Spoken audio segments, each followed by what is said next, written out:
Prof, thanks so much for joining us. You know, it is a great achievement that these children got through this unprecedented year, and the pass mark has dropped a little by just over 5 percentage points. But as the Minister herself said, she expected much worse results. Thank you, Sally, and good evening to listeners, to everybody watching this. Yes, definitely, it's been an unprecedented year. It's been a very difficult year globally. So we have to start by saying we are really proud of the class of 2020. Despite all odds, they've made it.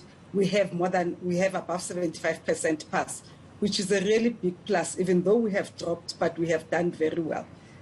We are aware that there are those that haven't done well, but you know, there's always a second chance. Absolutely. You know, it's so easy to forget at a time like this that you are not your matric mark. It does not define who you are as a person. You have skills that you can capitalize. You have do-over options. But it is nevertheless a very anxious time. What is the best way to deal with disappointing marks from a parent's perspective? Let's start there. How should a parent or caregiver support a child who's very anxious tonight about getting disappointing results potentially?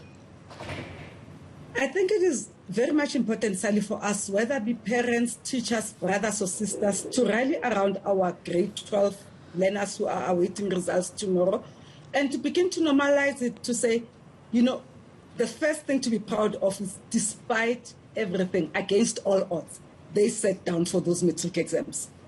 That's a big thing. I don't know for you. For me, matric, I think, has been the most difficult year. 20 years ago, it was the most difficult year of my life. So despite all odds of 2020, they sat for this matric. And for that alone, we need to applaud them. And for parents to be really normalized for our children to say, whatever outcomes are there tomorrow, that was the best you could do under the circumstances. And really, it is never over until you decide that it's over. If you haven't done well, we have other options. We are still here as a family. We are still here as parents. We are still here as teachers. We are still here as the Department of Education to support you and to make sure that you can do better. You are but 18, you're still young, there is still time. There is no rush. This is a journey and not a race. What are the danger signs? We know that, sadly, tragically, suicide is a reality. Attempted suicide was with some youngsters who put themselves under too much pressure. What are the red flags that parents and caregivers must look out for? The red flags, I would just mention a few that are very generic that you need to observe.